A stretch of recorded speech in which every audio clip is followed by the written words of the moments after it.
puspusan naman ang pagsisikap ng pamahalaan sa pagsusulong ng usapang pangkapayapaan, may mga grupo at individual ding hindi umaayon dito.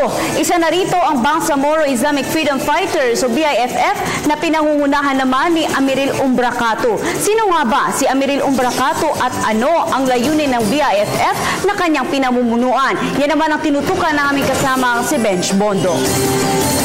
Sa paglagda ng Comprehensive Agreement on the Bangsamoro o CAB sa pagitan ng gobyerno at ng Moro Islamic Liberation Front o MILF, masasabing napadali ang paglalakbay ng bansa sa landas tungo sa pangmatagalang kapayapaan. Sa kabila nito, patuloy pa rin ang pag-usbong ng animoy mga kontrabida sa usapang pangkapayapaan. Isa na rito si Amiril Umbracato, ang leader ng Bangsamoro Islamic Freedom Fighters o BIFF. Bago pa ang usapin ng CAB na nagbigay daan sa pagbalangkas ng Bangsamoro Basic Law, nauna nang nabuo ang isang kasunduan sa pagitan ng pamahalaan ng Pilipinas at ng MILF noong 2008, ang Memorandum of Agreement on Ancestral Domain.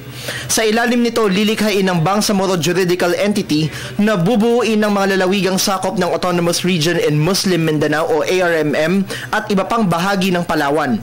Gayunpaman, sinalubong ito ng protesta dahil sa paniniwalang layunin nitong magtatag ng isang estadong hiwalay sa Pilipinas. Agosto 5 sana nakatakdang lagdaan ang kasunduan, ngunit Agosto 4, naglabas ng temporary restraining order ang Korte Suprema na nagpapahinto sa naturang pirmahan. Nobyembre 2008, formal na idineklara ng Korte Suprema ang naturang kasunduan bilang labag sa konstitusyon. Kasunod nito, pinangunahan ni Umbracato na nooy miyembro ng MILF ang pag-atake sa ilang mga lugar sa Mindanao bilang ganti sa naturang aksyon. At noong 2010, binuo nito ang Bangsamoro Islamic Freedom Fighters o BIFF. Kaiba sa hangarin ng MILF na magkaroon ng autonomiya sa Mindanao, higit na radikal ang kagustuhan ng BIFF, ang magtatag ng isang hiwalay na estado para sa mga Moro. Agosto 2011, formal nang idineklara ng MILF ang BIFF bilang breakaway group nito. Mula rito, puspusan ang naging hakbang ng militar upang pulbusin ang naturang grupo. Kabilang dito ang magkatuwang na opensiba ng militar at MILF na Operation Dark Horse nitong Enero 2014, kung saan napasa kamay ng mga ito ang kampo ng BIFF sa Sharif Saidona Mustafa sa Maguindanao. Nahaharap si Cato sa mga kasong multiple murder, arson, frustrated murder at robbery.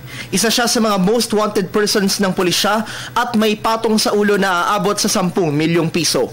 Para sa Telebisyon ng Bayan, Benj Bondo.